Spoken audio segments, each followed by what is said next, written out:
Shifting focus for now. Is Russia once again turning winter into a weapon?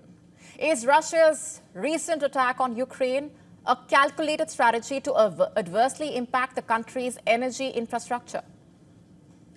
We ask these questions because Russian forces have relentlessly targeted the country's energy infrastructure this week, plunging many parts of Ukraine into darkness.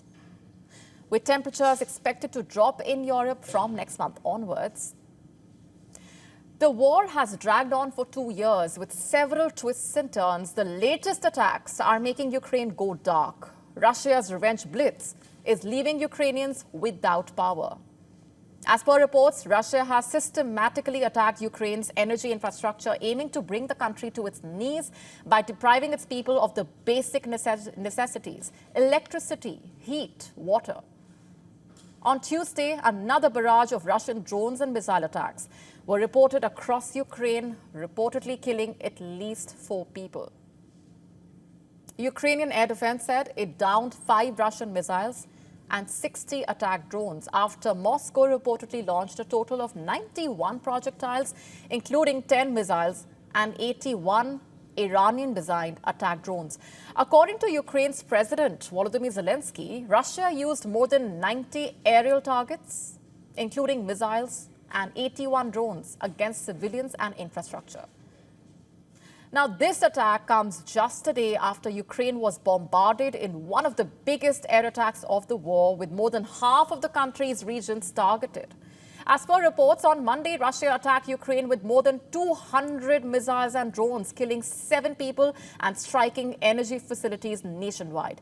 Russia's defense ministry said its forces used high-precision weapons to strike important energy infrastructure in Ukraine. The U.S. National Security Council spokesperson John Kirby also said that Russia used over 100 Iranian drones, targeting more than 24 Ukrainian critical energy sites.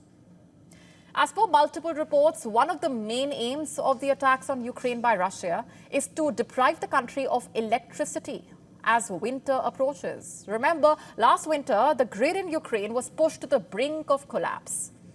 And now, with the winter season looming, the specter of another humanitarian crisis seems to be looming as well. Ukraine's energy minister, Herman Halushchenko, on social media claimed that Russia is once again terrorizing Ukraine with missile strikes focused on energy infrastructure. That's what he said. Also saying that the enemy is not abandoning plans to deprive Ukrainians of electricity. But the question is that all that Russia seeks to achieve? Or is there more to this? Is the aim to not just conquer territory, but to also break the spirit of the Ukrainian people? You see, at the start of the month, Ukraine's situation was much different. Ukraine forces brought the war to Russia's doorstep, marking the first time since World War II that any foreign country had entered Russian territory. The offensive had heavily lifted Ukrainian morale, and the incursion was seen as a potential bargaining chip for Zelensky in the expected ceasefire talks in November. Experts said that the bargaining chip seems to be a difficult objective at this point. Rather, it has left the defense of eastern Ukraine vulnerable and on the verge of collapse. As per reports, Russia has not only maintained its presence in the east, but has also bolstered the defense of Kursk with conscripts sufficient to hold the line in Kursk, while seasoned Russian troops continue their advance in eastern Ukraine, with reports on Tuesday stating that Russia has captured a village near Ukraine's key hub of Pokrovsk. Russia's defense ministry stated that their forces had captured another village in the eastern Donetsk region near the city of Pokrovsk. So Ukraine's hopes of using the Kursk move as a bargaining chip and the quest of lifting the morale of the people with an incursion into Russia seems to have backfired. With Russia's revenge now crippling the lives of ordinary Ukrainian citizens.